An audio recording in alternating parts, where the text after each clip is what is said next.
Conventional or sumo deadlift, which one is better? And is one of them cheating? Welcome to one of the most never-ending debates in fitness circles over one of the most fundamental exercises in the workout lexicon. The sumo deadlift and conventional deadlift are both variations of a classic posterior chain move, the barbell deadlift, although there's one noticeable difference between both options, your foot position. The conventional deadlift has your feet about hip width apart inside your hands when you're grasping the bar. The sumo deadlift shifts your feet outside the bar with your hands inside. Thing is, this one tiny shift comes with several subtle adjustments to how the entire exercise challenges your target muscles. No matter the deadlift, sure, you're going to train your hamstrings, your glutes, and your back muscles, and you'll get to move a heavy load. But both of these deadlifts have different reputations in strength circles, and they offer different training stimulus too. Let's dive into both and figure out which one is best for you. Now that we understand both lifts a bit more, let's address the eternal knock on the sumo deadlift, that it's cheating. Plenty of trainers and powerlifters suggest that the sumo deadlift is an easier lift since the classic hinge range of motion you use is smaller. Because we've widened our feet, we've reduced the total distance that the bar travels up from the ground, which instantly means we're doing less total work on some level. But here's the thing. If the sumo deadlift really was cheating, then you would expect the world record to be sumo, right? Wrong, because it's actually held by Thor Bjornsson, who lifted 1,104.5 pounds conventionally.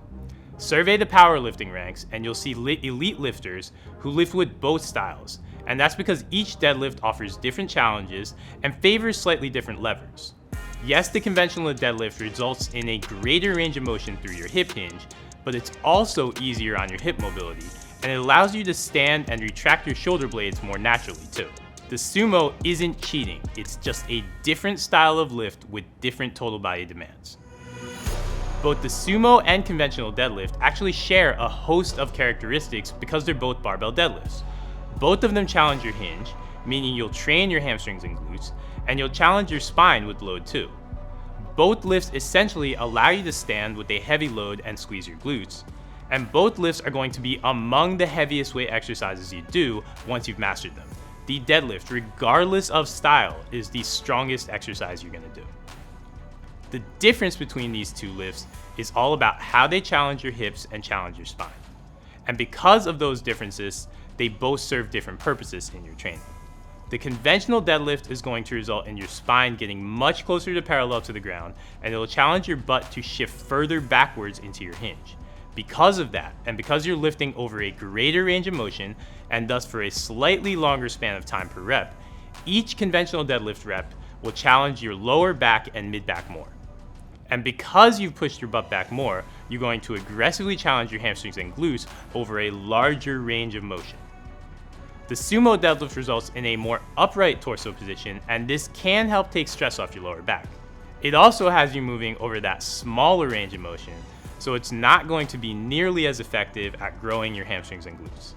Instead, it offers a greater challenge for your quads and hip adductors, which are placed into an advantageous position to help you stand.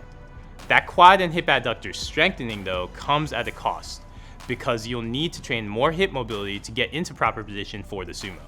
And this move isn't worth doing for quad hypertrophy, because even though your quads are activating here more than they do on conventional deadlifts, they're not really going through a great range of motion, and point blank, you just have better options to train your quads. So how do you choose which deadlift is for you? It all comes down to your goals and your body structure. There are 4 main situations in which we'll want to focus on the conventional deadlift. 1, if you're chasing hamstring and glute hypertrophy, point blank, this is a better hypertrophy lift, since we get that big range of motion and more loaded tension through those muscles. 2, if you want to get better at Olympic lifts, like this clean and the snatch, you'll need to do the conventional deadlift because this translates directly to those lifts. 3, if you have incredibly long arms and short legs, you'll find that you're strong on the conventional deadlift because you can capitalize on the power of the hamstrings and glutes more directly than you can on the sumo, but thanks to your long arms, you still won't have to move over a vast range of motion. And speaking of learning curves, the last group that'll love the conventional deadlift is the beginner. There's a lot more to learn with the sumo deadlift, and it's harder to master your hinge motion from this position. So learn the classic conventional deadlift first before thinking about shifting to the sumo. There are 2 main situations in which we'll want to consider the sumo deadlift. One, if you are dealing with lower back issues, you'll prefer the Sumo. Your back and torso are more upright in this deadlift, and that results in less overall back stress and less overall back risk.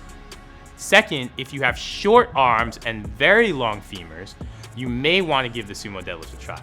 It'll be easier for you to find a naturally powerful position because of your levers. Neither of these lifts, though, is essential for general fitness, and to be honest, if I could choose one deadlift for everyone on the planet to do, it would be neither a conventional nor a sumo deadlift. It would be a trap bar deadlift, which is just an easier lift overall. Plenty of guys, even your favorite pro athletes, just get strong at the trap bar deadlift and never even have to touch the barbell. But if you're going to dive into barbell training, instead of thinking of this as an either or proposition, I'd actually suggest you master both lifts. Start with the conventional, but every 6 to 8 weeks consider cycling to the sumo, and then cycle back to the conventional after 6 to 8 weeks of that. Those conventional deadlifts will bulletproof you against injury when you're training them, forcing you into a more aggressive hinge even if you have to go a little bit lighter.